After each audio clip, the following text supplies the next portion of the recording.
시편으로 여행, 오늘은 시편 12편입니다. 오늘 시편 12편의 그 표절을 보니까요. 다윗의 시 인도자를 따라 8째 줄에 맞춘 노래라고 하고 있어요.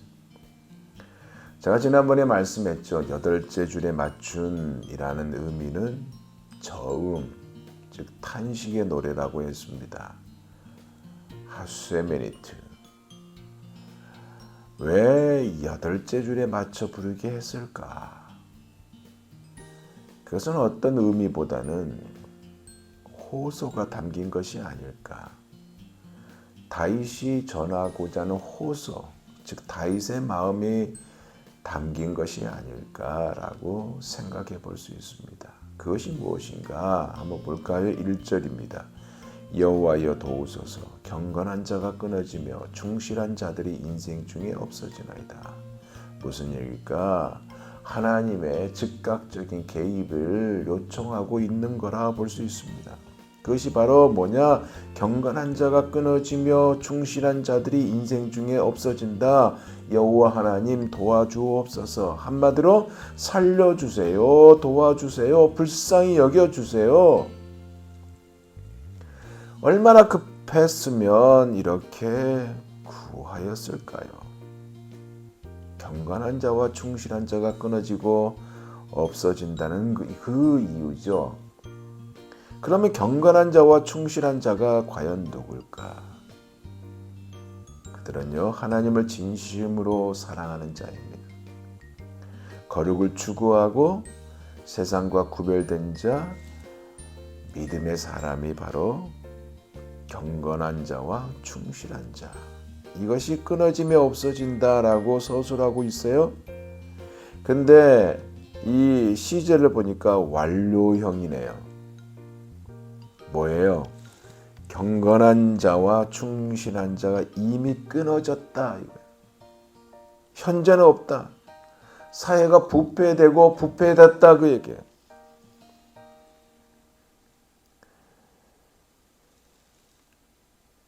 이렇게 만든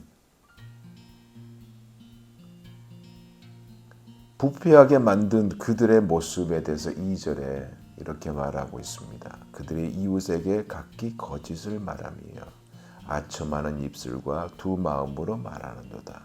여기서 말하는도다에 우리가 주목할 필요가 있어요. 왜냐하면 이것이 미완료형이거든요. 그러니까 곧장 유익을 취할 수 있는 그들의 그 거짓, 아첨, 두 마음으로 말하며 살아가고 있다는 것을 말합니다. 근데 이들이 누구냐? 이웃이래요. 이웃. 이웃은 여러분 가까운 사람들을 가리켜서 이웃이라고 그러죠. 그런 그들을 3절에서 4절 보니까 여호와께서 끊으신다라고 말하고 있어요. 보죠. 여호와께서 모든 아첨하는 입술과 자랑하는 혀를 끊으시리니 그들이 말하기를 우리의 혀가 이기리라. 우리 입술은 우리의 것이니 우리를 주관할 자가 누구뇨 하미로다. 위협하는 말, 아첨하는 말을 하죠. 그래서 결국 자기들이 말을 잘하니까 이긴다라고 해요. 왜?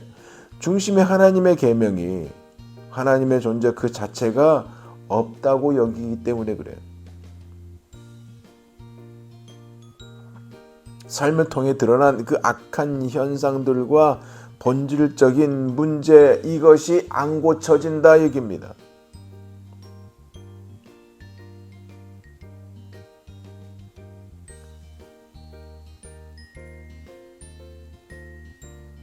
그래서 여호와께서 모든 아첨하는 입술과 자랑하는 혀를 끊으신다.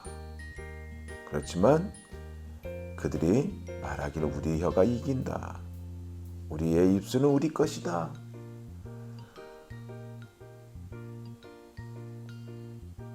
하나님을 멀리한 행동이죠.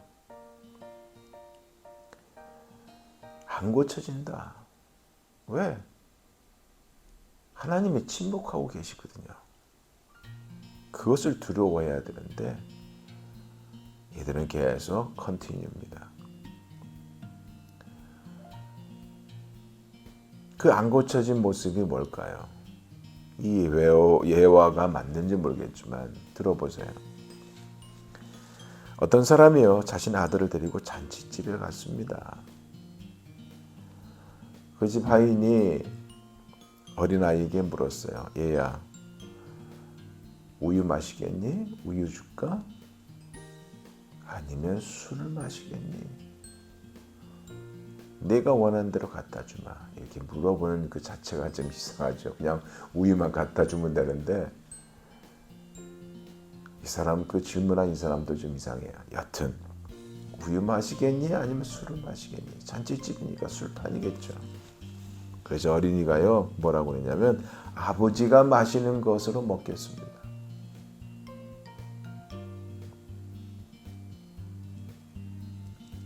그 문화가 그 문화니까 같이 휩쓸려가는, 그래서 이것을 합리화하는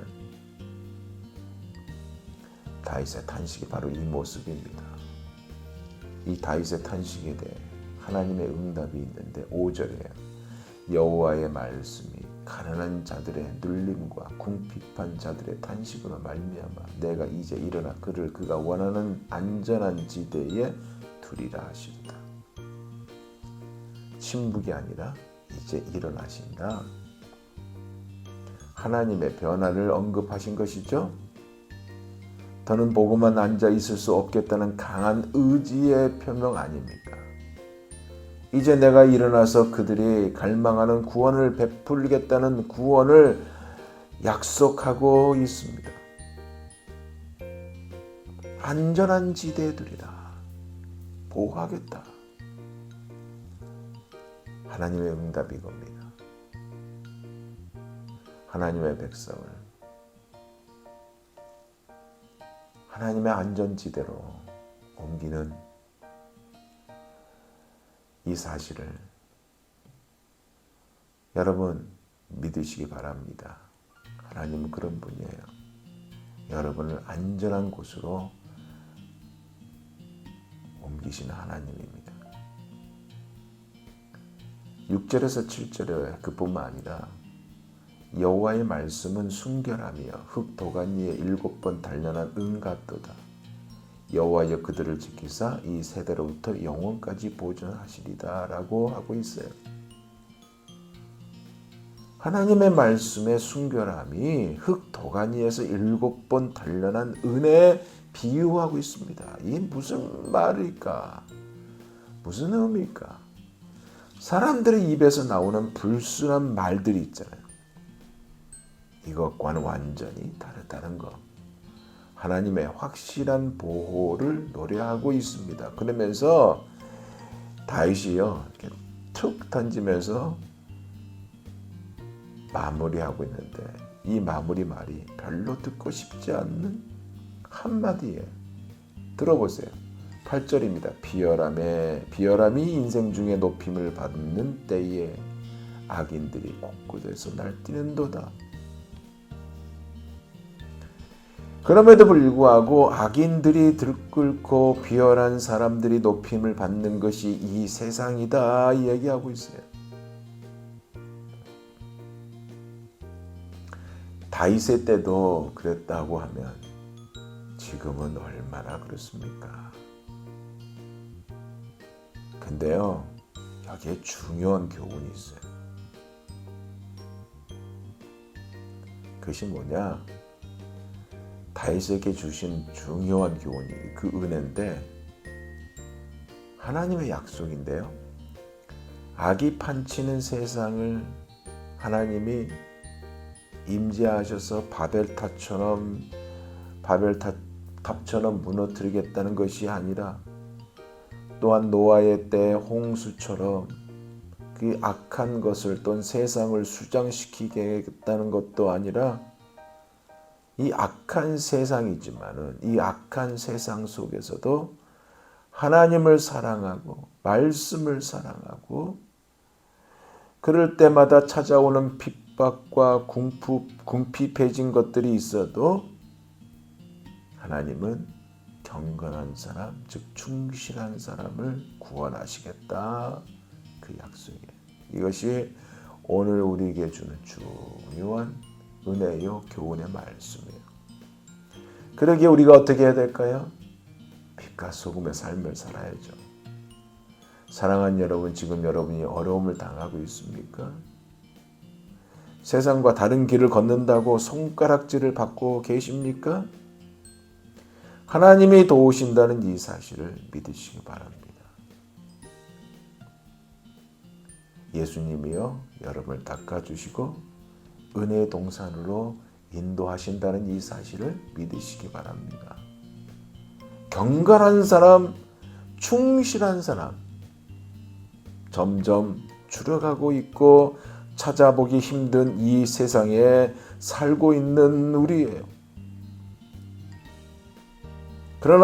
그런다 할지라도 거짓이 잠깐의 아첨이 보이지 않는 두 마음으로 말함이 세상에서 지혜로운 자라고 하나님을 믿는 것이 어리석다고 하는 이 세상이 되어도 우리는 믿음을 지키고 순간순간 하나님의 도우심을 구하며 세상에 줄 수 없는 위로와 보호를 경험하는 사랑하는 여러분 모두가 다 되시기를 예수 그리스도 이름으로 축원드립니다. 기도하겠습니다.